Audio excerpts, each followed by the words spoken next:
There is a farmhouse on the edge of the Sandringham Estate, 5 bedrooms behind weathered stone, where the Norfolk wind carries the scent of salt from the wash. For nearly 4 years, Prince Philip, Duke of Edinburgh, lived there alone, 2 miles from the main house, surrounded by his own paintings, a flock of pheasants beyond the window, and a silence he had spent 7 decades earning. The Queen remained at Windsor. The public was told it was a retirement. Those closer to the family understood it as something more complicated and more tender than that.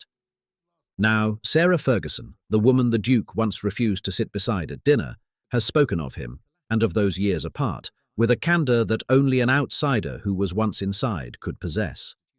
On the mantelpiece at Wood Farm, it was said, there stood no formal portraits, only Philip's own watercolours, unframed, leaning against the wall as though they had been set down moments ago and never quite put away.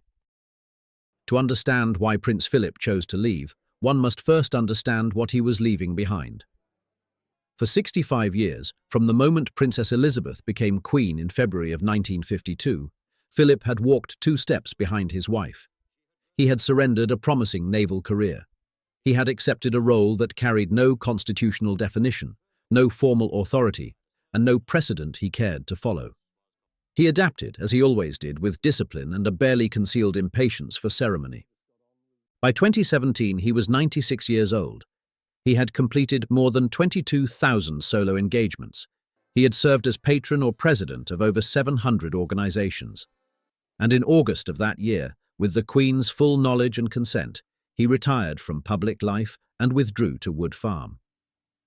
Duke of Edinburgh and husband to Queen Elizabeth II made his final official appearance yesterday, meeting a group of Royal Marines at Buckingham Palace.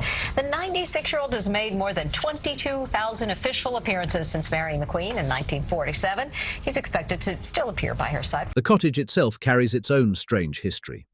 In 1917, King George V and Queen Mary sent their youngest son, Prince John, to live there after his epileptic seizures grew too severe for public life. The boy was cared for by his nanny, tended a small garden, kept chickens, and died at the age of 13, largely forgotten by the world beyond the estate walls. He was called the Lost Prince. It is one of those details that the monarchy prefers to leave unspoken, a child hidden away in the very house that would, a century later, shelter another royal figure seeking distance from the institution that defined him. Philip transformed Wood Farm into something entirely his own. He redesigned the kitchen and bedrooms. He hung his paintings on every wall. He tended a truffle farm on the grounds and kept a small flock of chickens, an echo, perhaps unconscious, of the boy who had lived there before him. Staff did not wear uniforms.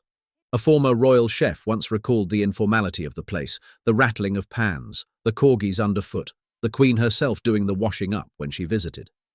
But it was a remark made years later by a woman who had spent a decade inside the family and 2 decades exiled from it, that would cast these quiet years in an altogether different light. Sarah Ferguson married Prince Andrew on the 23rd of July 1986 at Westminster Abbey before an audience of 500 million people. She was 26, red-haired, gregarious, and, by the standards of the palace, startlingly unguarded. She laughed too loudly. She spoke too freely. She was, by one courtier's withering assessment, considered unsuitable in manner for the role she had married into. Her relationship with Prince Philip was fraught from the beginning, though its precise origins remain a matter of dispute. Biographer Andrew Loney has alleged that Philip had decades earlier conducted an affair with Sarah's mother, Susan Barantes, a claim the palace has never confirmed and which former politicians have dismissed as gossip. Whether true or not, the allegation casts a long shadow over every interaction between the Duke and his daughter-in-law. At Sarah and Andrew's wedding, Lowney noted, the father of the groom and the mother of the bride rode in the 3rd carriage together, waving to the crowds. Where I talk about the relationship between Prince Philip and Sarah Barantes. The 2 of them were lovers. After Sarah and Andrew's separation in 1992 and their divorce 4 years later, Philip's coldness toward her hardened into something closer to permanent exclusion. Royal biographer Jane Dismore has observed that Ferguson was the one person Philip would have nothing to do with, and that she understood she was unwelcome whenever the Duke was present. For years they moved through the same family orbit without occupying the same room. She was not invited to family gatherings where Philip would be seated. She was not included in the annual pilgrimage to Balmoral. She existed for decades in the peculiar half-light of the former royal, close enough to the family to know its rhythms, distant enough to speak of them without consequence. And yet, when Ferguson eventually spoke of Philip, she did not speak with bitterness. In a 2023 interview, she described him as terrifying, but also, without hesitation, as wise. You have to be on your best. If you asked a silly comment, you certainly were told it was a silly comment. Terrifying. She recalled his impatience with imprecision, his refusal to tolerate what he considered a foolish question. She remembered a piece of advice he had once given her that she could never quite shake. He told her she must be electable, but never elected, a remark that was, in its way, both a dismissal and a definition of her entire position within the family.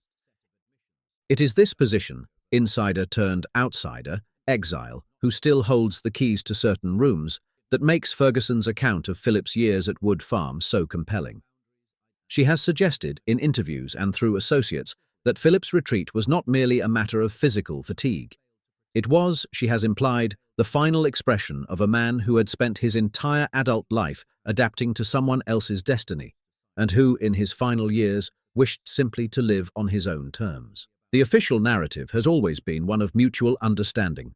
The Queen and the Duke spoke daily by telephone. She visited Wood Farm regularly.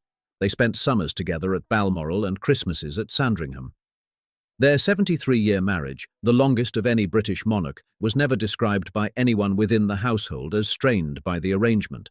A close royal aide once remarked that they were happiest when they each had room to be themselves. Yet Ferguson's perspective adds a dimension that the official account does not. She knew Philip not as a symbol of duty, but as a father-in-law who could reduce a grown woman to silence with a single glance. She understood, perhaps better than most, the cost of performing a role that was never entirely one's own. And she recognized, in Philip's withdrawal to Wood Farm, something she had experienced herself, the desire to step beyond the frame of the portrait the institution had painted of you. When the pandemic forced the Queen and Philip to reunite at Windsor Castle in early 2020, it was the first time they had lived together continuously in nearly 3 years. They remained there, side by side, through the lockdowns, through the isolation, through the slow diminishing of Philip's strength. He died on the 9th of April 2021 at the age of 99 in Windsor Castle, not at Wood Farm. He had come home, in the end, to the life he had spent his last years quietly leaving. The statement says, "It is with deep sorrow that Her Majesty the Queen has announced the death of her beloved husband, His Royal Highness, the Prince Philip, Duke of Edinburgh. His Royal Highness passed away peacefully this morning at Windsor Castle." What Ferguson has offered is not revelation. It is reframing. The story of Philip at Wood Farm has always been told as a love story, and in many respects it was. Two people who understood each other so completely that they could live apart without ever being estranged. But it is also, as Ferguson's own turbulent history with the family allows her to see, a story about the weight of the crown itself and what it costs the person standing beside it. Philip once said that he had given up everything to support the Queen, and he had. Wood Farm was not a separation. It was perhaps the only space within the institution where the man who had sacrificed the most could finally be entirely himself. The paintings on the walls were his own. The garden was tended by his own hands. The silence was chosen, not imposed. And it took a woman who had been cast out of the family to see most clearly what it had cost the man who stayed. And on the mantelpiece, the watercolours leaned where he had left them, unframed, unhung, unfinished, as though he might return at any moment to pick up the brush.